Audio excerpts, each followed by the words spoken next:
Hai semuanya, kembali lagi di channel Portal Edukasi. Pada kesempatan kali ini kita akan membahas rangkuman materi IPS kelas 8 bab 4, yaitu tentang kedatangan bangsa-bangsa barat ke Indonesia. Mari kita mulai dengan latar belakang kedatangan. Ada beberapa alasan yang menjadi latar belakang kedatangan bangsa-bangsa barat ke Indonesia, yaitu mencari rempah-rempah, motivasi 3G, dan revolusi industri. Berbagai komoditas perdagangan yang dihasilkan bangsa Indonesia itu menjadi incaran bangsa-bangsa barat. Nah, berbagai hasil bumi di Indonesia itu tidak hanya menjadi konsumsi bangsa-bangsa Asia, tetapi juga menjadi salah satu incaran bangsa-bangsa barat. Bangsa-bangsa barat membutuhkan rempah-rempah karena mereka sangat membutuhkannya, sementara persediaan di Eropa itu sangat terbatas. Rempah-rempah bagi bangsa-bangsa Eropa itu dapat digunakan untuk mengawetkan makanan, bumbu masakan, dan juga sebagai obat-obatan. Selanjutnya 3G, yaitu merupakan motivasi bangsa-bangsa barat melakukan penjelajahan samudera. Apa saja 3G itu? 3G tersebut adalah gold, glory, dan gospel. Gold adalah emas yang identik dengan kekayaan.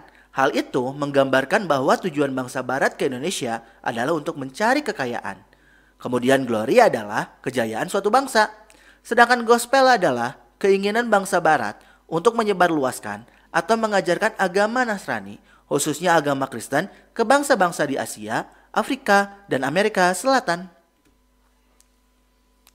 Kemudian ada juga revolusi industri, yaitu pergantian atau perubahan secara menyeluruh dalam memproduksi barang dari sebelumnya menggunakan tenaga manusia dan hewan menjadi tenaga mesin. Nah, berkembangnya revolusi industri ini menyebabkan bangsa-bangsa barat memerlukan bahan baku yang lebih banyak. Selanjutnya kita akan membahas materi inti, yaitu kedatangan bangsa-bangsa barat ke Indonesia. Dalam video ini kita akan mengenal tentang kedatangan bangsa-bangsa barat ke Indonesia, yaitu kedatangan bangsa Portugis di Maluku, ekspedisi bahasa Inggris, kedatangan bangsa Belanda di Jayakarta atau Jakarta. Mari kita pelajari lebih lanjut. Yang pertama, kedatangan bangsa Portugis di Maluku. Perjalanan bangsa Portugis mencari sumber rempah-rempah diawali dari kota Lisabon, Portugis. Pada tahun 1486, Bartolomeus Dias melakukan pelayaran pertama menyusuri pantai barat Afrika. Nah, ia bermaksud melakukan pelayaran ke India, namun gagal. Kemudian Portugis mencapai Malaka pada tahun 1511 di bawah pimpinan Alfonso de Albuquerque. Ia berhasil menguasai Malaka dan Myanmar. Selanjutnya, Portugis menjalin hubungan dagang dengan Maluku. Pada tahun 1512, bangsa Portugis telah berhasil sampai di Maluku di bawah pimpinan Antonio de Abreu dan Francisco Serrao. Selanjutnya, ekspedisi bangsa Inggris. Persekutuan dagang milik Inggris itu diberi nama East Indian Company. Di dalamnya bergabung para pengusaha Inggris. Walaupun Inggris tiba di Kepulauan Nusantara, pengaruhnya tidak terlalu banyak seperti halnya Belanda.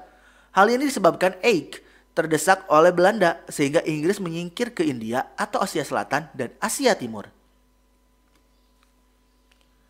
Selanjutnya kedatangan bangsa Belanda di Jayakarta. Seorang pelaut Belanda, Cornelis de Houtman, memimpin ekspedisi ke Indonesia. Pada tahun 1595, armada de Houtman mengarungi ujung selatan Afrika, selanjutnya terus menuju ke arah timur melewati Samudra Hindia.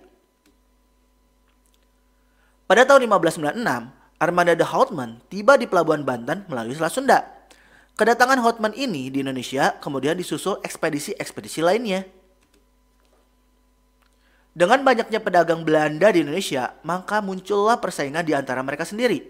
Untuk mencegah persaingan yang tidak sehat, pada tahun 1602 didirikanlah Verenigde Oost-Indische Company atau disingkat VOC atau Perserikatan Maskapai Hindia Timur yang merupakan merger atau penggabungan dari beberapa perusahaan dagang Belanda. Nah, Gubernur Jenderal pertama VOC-nya adalah Peter Booth. Ia mendirikan pusat perdagangan VOC pertama di Ambon, Maluku. Namun kemudian pusat dagang dipindahkan ke Jayakarta karena VOC memandang bahwa Jawa lebih strategis sebagai lalu lintas perdagangan. Nah, Jayakarta oleh VOC diubah namanya menjadi Batavia. Nah ya mungkin cukup sekian. Terima kasih telah menyimak video pembelajaran hingga selesai. Semoga bermanfaat kita semua. Jangan lupa like, comment, and subscribe.